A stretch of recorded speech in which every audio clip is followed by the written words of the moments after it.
cómo ha sido el gobierno de AMLO, de Andrés Manuel López Obrador, al respecto de este tema. Sabemos que en términos de popularidad está alcanzando cotas que no se veían hace mucho tiempo en la política mexicana. Están ganando las elecciones en buena parte de los territorios del país. Se postula el partido Morena como el clarísimo favorito de cara a las elecciones generales mexicanas, después de sacar buenos resultados en determinados territorios. ¿Cuánto ha tenido que ver en esta alta popularidad su gestión de la lucha contra el narcotráfico y hasta qué punto ha avanzado este proceso de militarización en el país? ¿Cómo lo ves tú, José? Bueno, a ver, quizá vamos primero por el lado de, vamos a decir, de la gestión de López Obrador, su popularidad y en segundo lugar ya voy con la militarización. A ver, claro, a ver, esto tiene su parte obviamente subjetiva, depende del análisis de cómo lo ve cada uno. Yo como lo veo, realmente venimos de unos gobiernos muy flojos del PAN y del PRI. Realmente, si tú le preguntas ahora mismo a cualquier mexicano por su calidad de vida en los últimos 10 años, realmente no ha habido una mejora espectacular de los salarios, de las condiciones, de los servicios públicos, etcétera. Realmente, bueno, al que mejor le va quizás se mantiene, pero realmente la sociedad mexicana pues viene de, de, de no ver mejoras. Entonces yo creo que eso también provoca no tanto a lo mejor un apoyo directo en las elecciones cuando Obrador sale presente, no un voto a favor de Obrador, sino un voto en contra del bipartidismo que había hasta ese momento y decir, pues bueno, pues vamos a darle el poder a Obrador porque ya vemos lo que hacen el resto y los otros dos pues vienen a representar lo mismo. Entonces, Obrador viene con una imagen de antimilitarista, de que realmente va a cambiar las cosas, viene con otras ideas más innovadoras, luego van a gustar más o menos, pero viene como con un aire nuevo. De hecho, ahí comenta Vale. Village en el chat, José, que quizá el Sí. mayor logro de AMLO haya sido justamente hacer que el PRI y el PAN hayan tenido que unirse Sí. para hacerle frente. Claro, luego habrá que ver hasta qué punto eso es un acierto o un error, porque realmente estás mezclando posiciones extremadamente diferentes, ¿no? Aunque también te digo, yo en la práctica he visto gobiernos del PRI y del PAN, ves un poco las medidas que toman y no hay tanta diferencia como si lo pudiera haber, por ejemplo, en Europa, pero bueno, eso ya es otro tema. Pero sí, en efecto, es decir, ha reducido a la oposición a la mínima expresión. Habría que pensar si es mérito de AMLO o de mérito de la propia oposición. Yo quiero pensar que es más de mérito de la propia oposición porque realmente han demostrado que no han respondido a las necesidades de los mexicanos, no han disminuido la violencia, no han disminuido la corrupción, no han disminuido la desigualdad, no han afrontado ningún problema. Pero bueno, el caso es que López Obrador gana, viene con esos aires innovadores y pues joder, qué cosa, qué casualidad que empieza el mandato de López Obrador y empezamos con un ejercicio de militarismo que ni ninguno de los gobiernos anteriores había hecho. Eh, Empieza a achacar que la Policía Federal es un cuerpo extremadamente corrupto, que no, eso ya no tiene solución y que hay que disolverlo. Hay que disolverlo, hay que acabar con él y hay que crear algo nuevo. En este caso se crea la Guardia Nacional. La Guardia Nacional se vende como que va a ser la Guardia Civil Española pero a lo mexicano, que va a ser la Gendarmería, que va a ser los Carabinieri, es decir, no una policía como tal, sino una policía, bueno, con ciertos rasgos, bueno, militarizados, bastante versátil. Pero esa es la imagen. Realmente, luego con el tiempo se ha acabado demostrando que en la práctica es un cuerpo, es una milicia más, es un cuerpo militar más, que finalmente el adiestramiento, el equipamiento, la forma de funcionar, a quién responden, pues todo es con respecto a las Fuerzas Armadas. también es curioso que si la Policía Federal era tan corrupta, ¿cómo dejas que se pasen a la Guardia Nacional?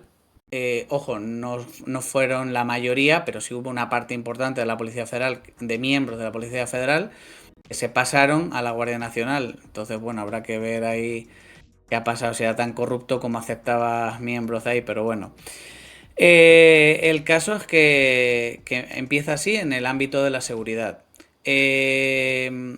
Paralelamente en otros campos, bueno, pues AMLO comienza su mandato con la construcción de grandes infraestructuras, principalmente antes de entrar en la construcción, anular el proyecto que iba a ser o que se estaba construyendo en ese momento del aeropuerto, del nuevo aeropuerto internacional de la Ciudad de México, que bueno, pues se achaca que la construcción tenía deficiencias, corrupción, etcétera, y anula esa construcción. Esa anulación cuesta miles de millones de pesos, no tengo el dato exacto, pero lo sustituye por su proyecto. Y su proyecto es en lo que es la base aérea militar de Santa Lucía, en el Estado de México, pues ahí comienza la construcción del AIFA, el Aeropuerto Internacional Felipe Ángeles, que viene a intentar desahogar un poco al de Ciudad de México, aunque realmente ha quedado por capacidad como un aeropuerto no de la misma categoría, sino un poquito menos. Pero bueno, también apuesta por la construcción de la refinería de Dos Bocas en el estado, en el estado de Tabasco, y con la construcción del Tren Maya. Aquí, pues, el mensaje siempre es eh, mm, esto es para el pueblo, hay que desarrollar el sureste mexicano. AMLO se aleja del tema de las energías verdes, por ejemplo, potencia la industria petrolera, al final México es un país petrolero, y por eso la refinería de Dos Bocas. ¿Ahí cuál es el mensaje? Pues el mensaje es que pues los anteriores gobiernos vendían el crudo a Estados Unidos y a su vez Estados Unidos lo procesaba y se lo vendía más caro a México, entonces pues que de esa manera iban a evitar el robo al pueblo y bueno, mensajes que en gran medida se podrían considerar populistas, porque luego pues habrá que ver la realidad y, por ejemplo, en el caso del petróleo, pues el estado financiero de Pemex y demás, que eso es otra historia. Entonces, bueno, así comienza el sexenio.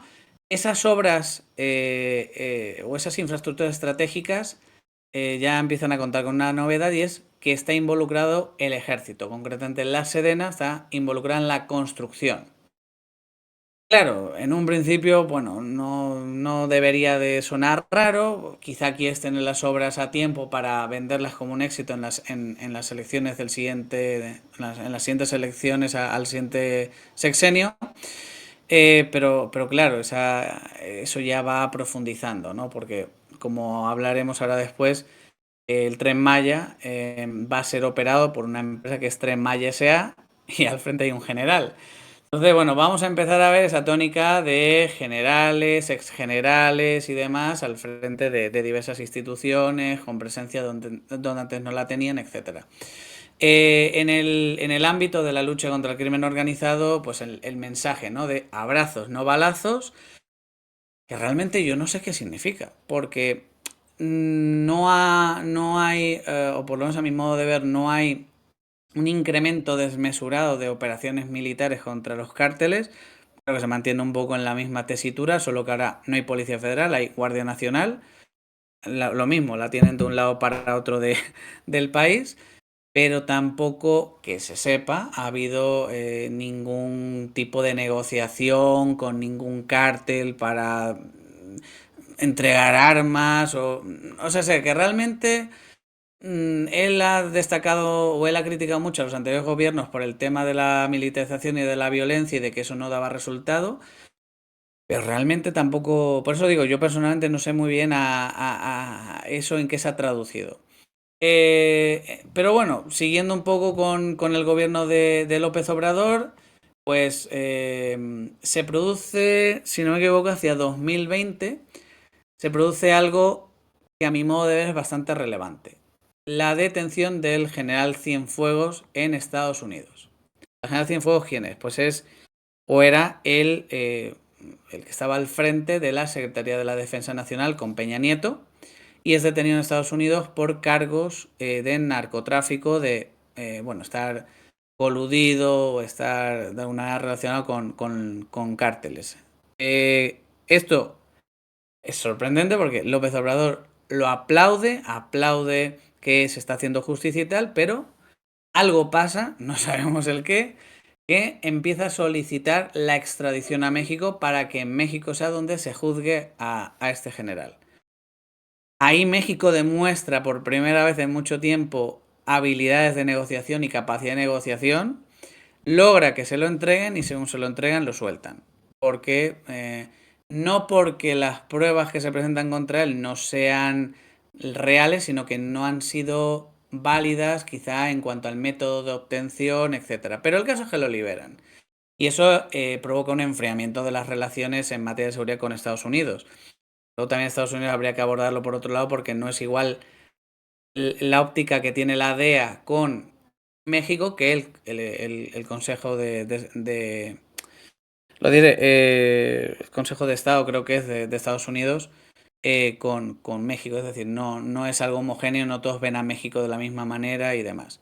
Pero bueno, el caso es que esto marca un hito importante en el caso del gobierno de AMLO. Durante el gobierno de AMLO, pues se detiene al Chapo, se extradita a Estados Unidos, se produce algo bastante sonado, que es el Culiacanazo, que es un intento, bueno, no un intento, fue la detención de Ovidio Guzmán, el hijo del Chapo, pero fruto de la presión que ejerce el cártel de Sinaloa en Culiacán en este caso, pues o sea, hay una llamada directa de López Obrador diciendo que se le libere para frenar pues en fin, los intentos de liberarlo y los tiroteos, bloqueos que estaba habiendo por toda la ciudad. Ahí se demuestra, o por lo menos el mensaje que se lanza es de debilidad, porque estás tú con toda la capacidad del Estado, con toda la capacidad de tu gobierno, estás cediendo al chantaje de un cártel. Posteriormente ya se resarcen de ello, años después ya lo detienen, pero el caso es que pues terminan por bueno, pues por detenerlo, ¿no? Y un poco limpiar su cara. Pero bueno, dicho lo cual, también bueno, hay esfuerzos en el tema del robo de combustible, de reducir los casos, sobre todo más a inicio del sexenio. Sí se consigue reducir en gran medida el problema del huachicoleo, pero el huachicoleo persiste todavía a día de hoy, aunque con unos niveles más aceptables. Y a grandes rasgos esa es, yo diría, la labor de López Obrador, del gobierno. Ahora pues ya están preparando las elecciones del año que viene y de alguna forma pues está López Obrador tutorizando, vamos a decirlo así, el proceso de quién va a ser bueno, pues el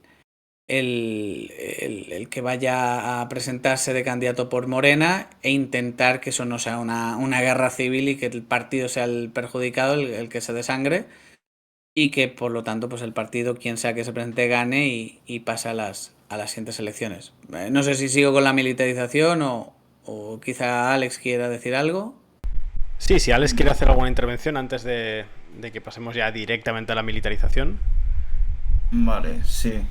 Bueno, con respecto a AMLO y a Morena, destaca, al menos a mi parecer, que es un movimiento vacío de contenido, bastante vacío de contenido. Y también hay que echar un vistazo a quién es AMLO y de dónde viene AMLO. AMLO viene de Tabasco, un estado históricamente desatendido por parte del gobierno central.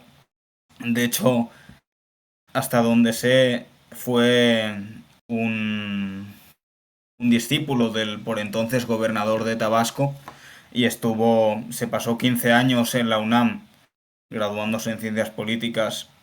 Nadie sabe muy bien qué hizo todo ese tiempo, pero pasó de estar 15 años allí a llegar a ser gobernador de Tabasco. Así que entiendo que AMLO es un hombre políticamente forjado en lo que son las estructuras clientelares del priismo. Y lo que yo entiendo es que lo que está haciendo es adueñarse de todas estas estructuras que han quedado diseminadas por las reformas neoliberales de los años 80 y 90 y está tratando de construir un prismo 2.0, por así llamarlo. Y en esta construcción, evidentemente, y con el poder que han adquirido, necesita a los militares. Entonces, entiendo que la Guardia Nacional, y teniendo en cuenta que sí es cierto que hay buena parte del personal que viene de la Policía Federal, pero muchos vienen de la Sedena y del SEMAR, entiendo que es una especie de conexión entre ambas instituciones para garantizar esta especie de alianza o esta continuidad en el tiempo. Aunque, por lo que tengo entendido, legalmente la construcción de la Guardia Nacional ha sido bastante precaria, es decir, está en una situación de prácticamente alegalidad, que como pierda el gobierno Morena se lo pueden quitar de en medio. Y con lo que respecta a la estrategia de cárteles, yo veo un par de tendencias. La primera es enfocarse en la lucha contra el huachicoleo. Creo que tiene mucho que ver el hecho de que él provenga de Tabasco, un estado petrolero, y evidentemente, bueno, lo más probable es que tenga conexiones en Pemex. Puede ser que por ahí vayan los tiros. Y por lo que se está sucediendo en Michoacán, lo que veo es que hay un intento, al menos de hacer la vista gorda con el hecho de que otros cárteles estén luchando contra el cártel Jalisco Nueva Generación. Es decir, al menos que se sepa, no se sabe que el Estado esté apoyando directamente a otros grupos criminales en contra del CJNG. Pero como mínimo, según los Guacamaya Leaks, todo indica eso. También relativamente ahora hace un año, salió un vídeo en el que AMLO visitando Sinaloa, un convoy de periodistas se encontraron con lo que aparentemente eran soldados y resultan ser sicarios del cártel de Sinaloa. Creo que por ahí pueden ir los tiros. Y para entender esto, es que dentro del mundo narcotraficante, dentro del mundo narcotráfico mexicano, hay un individuo que ha sido, por decirlo de alguna manera, el presidente, que es Ismael El Mayo Zambada, que históricamente ha sido un factor estabilizador del narcotráfico. Es un capo de la vieja escuela que sigue la premisa de que la guerra es mala para el negocio. Entonces, todas estas estrategias, si se le puede llamar de alguna manera, porque a mi parecer es un continuismo con lo que se ha hecho con Peña Nieto, afronta un grave peligro, sobre todo en el área de Sinaloa. Y es que el Mayo Zambada tiene ya unos 70 años y está metido en la sierra sinaloense y por lo que sé padece de diabetes. Y tienes que se está produciendo dentro del propio cártel de Sinaloa un relevo generacional encabezado por los Chapitos, lo cual esta inacción deja a México y al conjunto de los mexicanos bastante indefensos ante un probable disputa por la sucesión en un intervalo de 5 o 10 años. Claro. Vale, estoy leyendo el chat a ver si de momento, bueno, algún comentario sobre el estado de Tabasco, donde dice Vilas que construyeron 3 represas y sacaban petróleo y que por ello es normal que saliera de ahí. Bueno, hace una pregunta un poco general, pero no sé si alguno quiere responderla antes de entrar a la parte de la militarización con AMLO, que es, bueno, insisto, es una pregunta un tanto general, pero entiendo que puede tener su interés, que es si hay relación constatada entre grandes empresas privadas, entiendo que tanto mexicanas como extranjeras, y los principales cárteles de México. Ahí yo no me atrevo a dar una respuesta rotunda. Constatadas no, se sabe que efectivamente hay muchas empresas mexicanas que han sido consciente o inconscientemente utilizadas por el narcotráfico. Ese de inconscientemente yo lo pondría entre comillas, ya que si una persona se para a pensar, enviar toneladas de cocaína o de cualquier otra droga a miles de kilómetros de distancia y teniendo inversores, ya que la droga es como una inversión extremadamente rentable, a la cual acuden muchos empresarios del mundo legal para conseguir un flujo de capital bastante, bueno, abundante y en poco tiempo. Solo hay que ver declaraciones de Roberto Saviano. Yo considero que, si bien no se sabe, ya que eso te puede costar la vida, es muy probable que haya colusión, ya no solo con empresas mexicanas, sino con internacionales. Sí. Por la situación en Chiapas, con el CNI y el EZLN avisando sobre una posible guerra civil. Sí. Yo, bueno, estuve hace cosa de un mes en Chiapas. De hecho, estuve en... Bueno, Ocosingo. Ocosingo, sí. Estuve en Ocosingo poco después de que se sucedieran combates entre el EZLN y paramilitares. Y sí que la situación está tensa. Tampoco no he estudiado a fondo la situación de Chiapas, pero tengo entendido que en frontera Comalpa, que es uno de los principales pasos a Guatemala, se está combatiendo entre el cártel de Sinaloa y el cártel Jalisco Nueva Generación y están reclutando a población civil. Entonces, yo creo que el aviso de guerra civil, de momento, es un toque de atención. Quizá por el momento es un poco exagerado, pero sí tiene esa tendencia, Chiapas. Es decir, la plaza se está calentando como hace unos meses también se estaba calentando Tamaulipas, por supuestamente que el cártel Jalisco Nueva Generación estaba intentando aprovechar que ahora mismo es un mosaico ese estado para penetrarlo. Así que por el momento es lo que puedo decir. Bueno, sí, ya veis que intentamos siempre responder a vuestras preguntas. Habéis hecho varias en el chat, he ido rescatando un poco las que me han parecido más fundamentales, más relevantes, o que suponían de alguna forma una complementariedad a lo que han estado comentando los compañeros.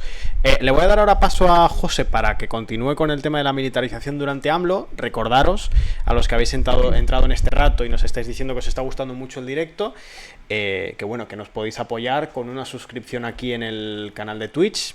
Es muy fácil, nos ayuda enormemente todo este bloque de suscripciones que nos estáis dando o de regalos de suscripciones para que podamos seguir ofreciendo este contenido casi todas las noches aquí en nuestro canal de Twitch de forma totalmente independiente, porque solo dependemos de vosotros y porque además nos facilita tocar una amplia variedad de temas, ya sea con miembros del equipo o colaboradores, como es en el caso de hoy, con 2 colaboradores, con Alex y con José, o en otras situaciones en las que podemos contar con invitados externos, como el otro día el directo de las elecciones en Argentina, o cuando estuvimos con un invitado especial hablando de la situación política y de la crisis política en Guatemala. Bueno, pues todos estos temas, también Ucrania, incluso España, que podamos seguir tocando estas temáticas, como digo, casi todas las noches aquí en Twitch, es básica y exclusivamente gracias a vuestras suscripciones aquí en el canal. Así que toda suscripción que nos deis ahora nos ayuda a alcanzar el objetivo de las 285 suscripciones que nos hemos marcado para hoy y nos pondría evidentemente muy contentos, porque además será una forma de demostrarnos lo que ya nos estáis insistiendo en el chat, que es que os está gustando el directo de hoy. Normal, porque la verdad que la calidad del contenido que nos están ofreciendo Alex y José es enorme. Sabéis además que quienes habéis llegado tarde vais a poder ver este directo en diferido en YouTube seguramente mañana, para no perderos la introducción histórica que ha hecho Alex al principio, como hemos hablado del 2006 a través de José como fecha fundamental, también a través de Alex, y ahora, como digo, ya estamos hablando, en la parte final del directo, hablando de la etapa de gobierno de Andrés Manuel López Obrador, y ahora José nos va a pasar a explicar cómo ha sido la militarización o cómo ha continuado la militarización durante los años de gobierno de Andrés Manuel López Obrador. Así que adelante, José. Pues nada, básicamente con López Obrador yo creo que se alcanza el punto máximo de militarización en temas de seguridad pública con esa disolución de la Policía Federal y la creación de la Guardia Nacional. Ahí quiero destacar también algo, y es que la eliminación o la supresión de la Policía Federal no solamente implica que ya no hay ninguna policía a nivel nacional en México, sino que las pocas capacidades que conserva la Policía Federal en materia de investigación, a la hora de tratar de llevar la investigación de crímenes, pues realmente se pierde, porque las Fuerzas Armadas pues realmente no... O sea, no, como cualquier persona, no pueden estudiar de todo, no pueden saber de todo. Las Fuerzas Armadas están preparadas para la eliminación, la neutralización de amenazas, pero no están para ir a una tienda a ver quién ha sido el que ha robado y hacer una investigación y luego montar el expediente, presentarlo al Ministerio Público. Es decir, que realmente se pierde con la Policía Federal todo eso, ¿no? Pero la novedad para mí, en el caso de López Obrador, de su sexenio, es que se empieza a militarizar sectores, actividades de la vida civil. O bien hay un predominio de las Fuerzas Armadas, o bien hay una presencia que antes no había. Ya antes se ha hecho un adelanto, es decir, ya hay una presencia de las Fuerzas Armadas, sobre todo de la Sedena, en materia de construcción de infraestructuras estratégicas. Pero ya no solamente es de esto, ya no solamente de la construcción, porque bueno, podría quedar como algo aislado, sino la operación de las infraestructuras. Es decir, el Tren Maya lo va a gestionar la empresa del mismo nombre, Tren Maya S.A. Como dije anteriormente, está liderada por un general. Pero es que también, por ejemplo, el Aeropuerto Internacional Felipe Ángeles también se le ha otorgado la explotación del aeropuerto por un periodo de 50 años a la Sedena, es decir, lo va a administrar durante ese periodo.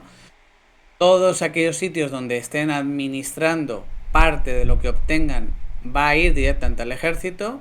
Aquí hay que destacar que el ejército en México ya de hace tiempo, ellos ya tienen su propia seguridad social, su sanidad y demás, o sea, eso va aparte. Tienen su propio banco, Banjército, es decir, que ellos ya vienen con un par de cosillas ahí interesantes, pero ese dinero que obtengan va a ir para mejorar aún más la situación que tienen, ¿no? Y obviamente si comparan la seguridad social, la sanidad de las Fuerzas Armadas con la de los asalariados, el IMSS, el ISSSTE, que es el de los funcionarios, y el INSABI, que es lo que llamaban anteriormente el seguro popular, que es el seguro más básico de salud, que básicamente no cubre nada, pues obviamente en comparación con eso es un muy buen servicio sanitario y de seguridad social. Pero bueno, seguimos profundizando en el tema de la militarización, ya no solamente el caso concreto de esto, sino en 2020 entran las Fuerzas Armadas a ayudar a aduanas en la seguridad de las aduanas del país. 2022, la SEMAR va a controla de facto ya las aduanas marítimas, la Sedena controla las aduanas terrestres. Es decir, que todo lo que pase por ahí es de ellos. Recientemente, ha sido en esta semana, la semana pasada, se le ha otorgado el control del Aeropuerto Internacional de la Ciudad de México a la Secretaría de Marina, la cual se va a encargar de todo, es decir, de la gestión del aeropuerto, de todo, incluido de migración, que aquí también hay que decir que el Instituto Nacional de Migración es una institución civil, pero ya vemos que empieza a ceder espacios donde tenían antes el control a las Fuerzas Armadas. Y esto ya es un sinfín. La propia Sedena, la Semar buscan personal para la refinería de Dos Bocas. Se está también ya construyendo el aeropuerto en Tulum, que es la Riviera Maya. Bueno, hay también como decía anteriormente Alex, el tema de que la Guardia Nacional se constituya y encima dependa de la Sedena. Eso actualmente, por la Suprema Corte de Justicia de la Nación, eso está declarado como algo ilegal. Entonces aquí se presume que va a haber alguna jugada rara para que, aunque esto se apruebe y tenga que ser así, finalmente sigan dependiendo del ejército. Es más, hay declaraciones de un general. De hecho, estos son declaraciones, creo que de hoy mismo, donde bueno, pues se le comenta precisamente por parte, creo que es de un periodista, al general Héctor Ortiz Caletti, que la resolución de la Corte de Justicia pues es definitivo, que van a terminar perteneciendo nuevamente a la Secretaría de Seguridad Pública. Y él dice que por el momento. Entonces ya está dando ahí un aviso de no vamos a respetar o presumiblemente no se va a respetar la resolución por parte que emite la Suprema Corte de Justicia. Pero esto, o sea, sigue profundizándose y podemos poner más ejemplos, es decir, en muchas instituciones de seguridad pública, incluso en alguna fiscalía por ahí, hay presencia de mandos militares, han surgido lo que llaman guardias civiles estatales, que son como copias estatales de la seguridad, o sea, del cuerpo de la Guardia Nacional. Y también, obviamente, pues esto está generando ciertas tensiones entre la Semar y la Sedena, porque aquí hay como digo, una asignación de competencias y obviamente hay una pugna por los presupuestos, hay una pugna por ver quién controla qué. También ahora en el sexenio de Obrador está así algo no tan no tan al inicio del sexenio, ha sido más posteriormente. Tienen esta dicotomía de que hay Sedena por un lado, Semar por otro. Se ha creado el Estado Mayor Conjunto y en el Estado Mayor Conjunto quien manda es la Sedena. Entonces podría terminar todo convergiendo hacia alguna especie de unión más al estilo occidental, donde pues solo hay un ministerio de defensa, vamos a decirlo así, pero vamos a ver qué pasa, porque ahí obviamente la Semar creo que tiene cosas que decir y demás. Y un poco pues por ir acabando y poner algún ejemplo más, la militarización también se traduce en que, por ejemplo, lo que aquí sería el CSIC, allí es el CONACYT, que es, vamos a decir, la institución a nivel nacional encargada de temas de investigación, tema de becas, etcétera. Bueno, pues en el Consejo de Gobierno los militares ya tienen un asiento. También en la cuestión incluso del Consejo Nacional de Salud. Más construcción de hoteles, ya tienen su propia aerolínea, ya está aprobada. Es decir, podemos poner aquí un montón de ejemplos de militarización, pero bueno, al final lo que se ve es esa tendencia, es esa tendencia de cesión de competencias, bueno, de instituciones, etcétera, a las Fuerzas Armadas. Claro, aquí habría que pensar qué hay detrás, ¿no? Señalaba Alex una teoría que puede tener todo el sentido del mundo, es, bueno, en este caso Morena quiera hacer un PRI 2.0 y para eso busque la alianza con el ejército. Lo que pasa es que yo veo cosas raras, o sea, veo cosas raras de que si tú ya vas con esa idea, pues vengas de antimilitarista y luego te alíes con aquellos con los que tenías algún tema pendiente, que luego detengan al general Cienfuegos en Estados Unidos, lo aplaudas, pero luego hagas gestiones para para que te lo extraditen y luego tú lo liberas. Pugnas continuas, en este caso, pues con la Suprema Corte de Justicia, pero bueno, eso ya es un poco más la política del día a día. Pero bueno, el caso es que hay detrás de esa militarización. Yo en un ejercicio de comprensión máxima, lo único que se me ocurre que pueda tener un mínimo sentido es, bueno, muchas veces, no solo en el caso de México, sino de otros países, pues el principal problema o de los principales problemas es la corrupción. Claro, es muy bonito decir que esto se soluciona con educación, pero tú llegas al... Y yo creo que es verdad que se soluciona con educación, pero tú llegas al gobierno, te encuentras con un sistema corrupto de arriba a abajo y ¿qué haces? ¿Por dónde empiezas? ¿No? ¿Qué medidas concretas son las que tomas? Quizás pretendas reducir las manos que tocan el poder, concentrarlo en los militares, que, como señalaba anteriormente Alex, pues es una institución muy bien valorada entre el pueblo mexicano, que no va a oler mal, que tiene una imagen de que son menos corruptos que el resto de instituciones y demás, y en algún momento en el futuro esto pues va a mejorar, los niveles de corrupción bajarán y entonces volverá la cosa a como debería de ser, es decir, las instituciones, funciones que eran civiles que vuelvan a manos de los civiles. Claro, a mí me cuesta aquí pensar que eso vaya a ser así. Primero porque en las Fuerzas Armadas también hay corrupción. Lo que pasa que quizás no se sepa tanto, no permee tanto, no se sepa únicamente por casos como Guacamaya Leaks u otras investigaciones que haya, pero igualmente hay corrupción. Y esto, aparte, yo destacaría, por resumir mucho, dos efectos. Primeramente, ¿qué grupo de poder, llámese un partido, llámese el ejército, ahora está obteniendo muchos recursos, va a querer soltar eso? O sea, es simplemente por una lógica de lucha de poder. ¿Quién va a ceder eso? Y más cuando pues hay presupuestos directos, pero hay presupuestos indirectos. Incluso ahora mismo está habiendo un excesivo uso del concepto seguridad nacional para no facilitar información. Entonces todo está siendo muy oscuro, hay muy poca transparencia y realmente no, pues lo que decía antes, el ejército no puede hacer labores de gestionar aeropuertos, de constructora, de aerolínea, de policía, etcétera. Entonces eso yo creo que es un punto importante a destacar, ¿no?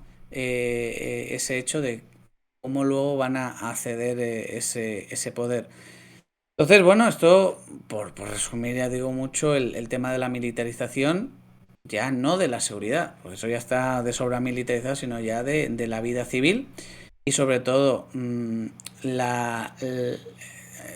entendemos que estos problemas requieren de una visión multidisciplinar desde distintos campos, desde el potenciar la economía, disminuir las brechas sociales, pero solamente desde el punto de vista de la seguridad se echa mucho en falta una policía que sea capaz de poder disminuir esa cifra negra de que solo se resuelve un 1% de los casos.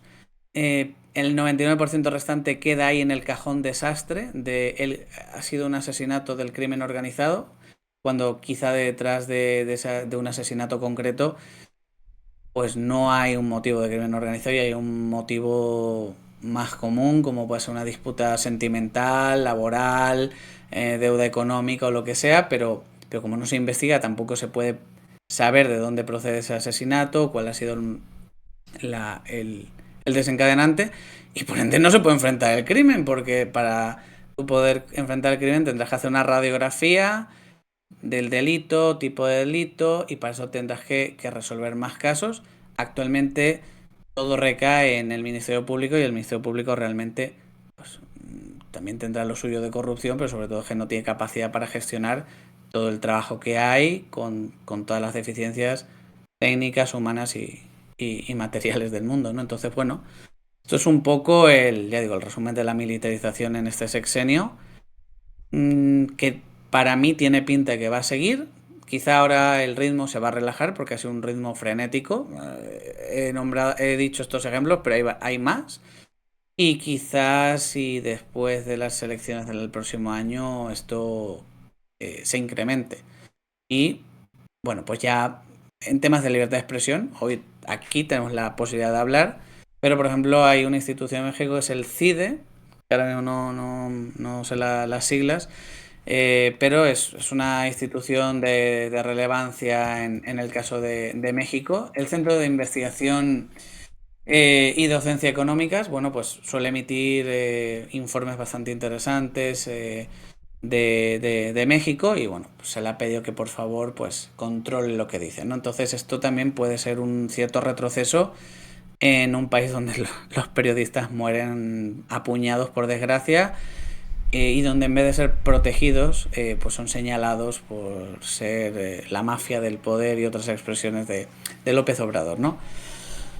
Esto es así, en resumen.